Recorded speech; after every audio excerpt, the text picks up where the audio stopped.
Hey guys! Welcome back again to my YouTube channel. In this video, tuturuan ko kayo ng mga steps o hakbang kung paano mapasayo ang babaeng gusto mo. So hindi na tayo magpapaligoy-ligoy pa, simulan na natin.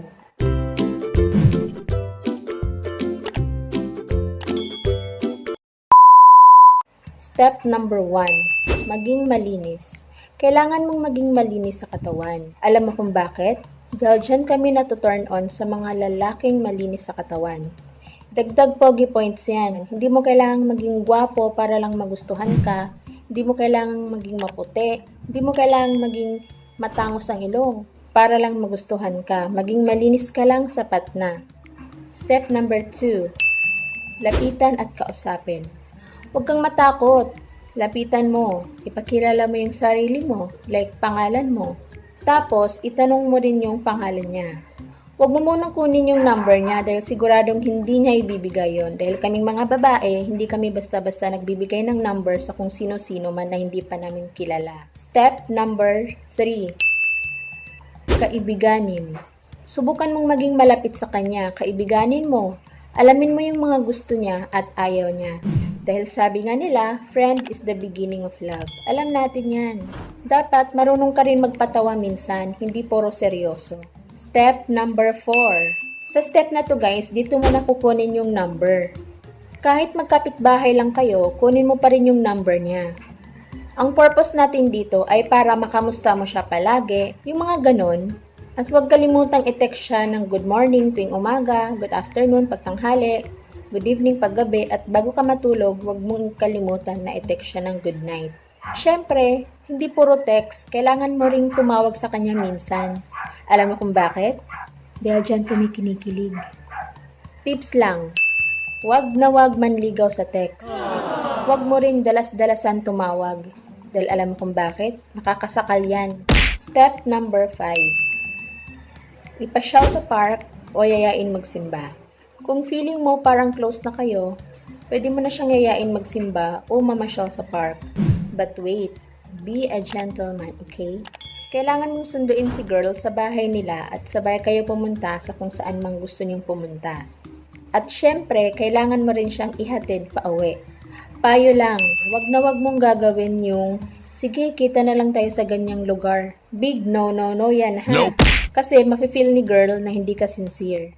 Step number 6. Busugin. May kasabihan tayo na the way to a woman's heart is through her stomach. A big yes po talaga yan. Agree po talaga ako dyan. Busugin mo siya. Bigyan mo siya ng pagkain. Kahit anong pagkain na gusto mong ibigay sa kanya. Step number 7. Bisitahin siya.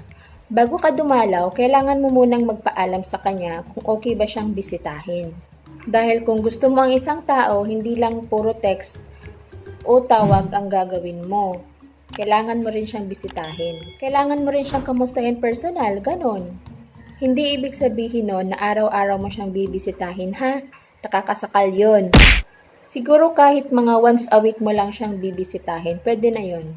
The best day para bumisita is Saturday and Sunday. At syempre, pag bumisita ka sa bahay nila, huwag mong kalimutan yung ating tip number 6, yung busugin. So, ibig sabihin nun, magdala ka man lang ng kahit kunting pagkain or ganon, basta mabusog siya. Pero habang dinadalaw mo siya, subukan mo rin kunin yung loob ng parents niya. Kausapin mo na parang barkada mo para maging close kayo ng parents niya. Step number 8. Magtapat. Huwag kang magtapat sa unang pagbisita mo sa kanya. Magtapat ka kung feeling mo komportable na siya sa'yo. Kung magtapat ka, dapat formal ka, ha? What I mean is dapat personal mong sabihin sa kanya yung nararamdaman mo. Huwag kang magpatawa habang nagtatapat ka sa pagmamahal mo sa kanya. Bigyan mo siya ng time mag-isip at huwag kang magmadali. At kahit hindi mo pa makuha yung sagot, ipagpatuloy mo pa rin yung pagbisita mo sa kanya. Dahil sa ganyang paraan, mafe-feel ni girl na talagang sincere ka sa kanya o seryoso ka sa kanya. Step number 9. Follow up. Gaya ng step number 8, mag-follow up ka ng personal. Kung tingin mo okay lang kay girl na nagtapat ka sa kanya at hindi nagbago yung pakikitungo niya sa'yo, ito na yung time na mag-follow up ka tungkol sa ipinagtapat mo sa kanya. Dahil ibig sabihin nun, kung hindi nagbago ang pakikitungo ni girl sa'yo, gusto ka rin niya. Step number 10. Ang ating pang-last na step. Huwag magbago. Kung ano yung ginawa mong paraan na para mapa-oo siya, ipagpatuloy mo pa rin yan. Dahil yan yung dahilan kaya napasayo siya. At yun guys, yung mga steps na dapat nyong gawin para mapasayo yung babaeng gusto mo. Medyo mahaba-habang step lang to, pero worth it naman. Ganyan talaga, kailangan mong paghirapan yung gusto mong maabot.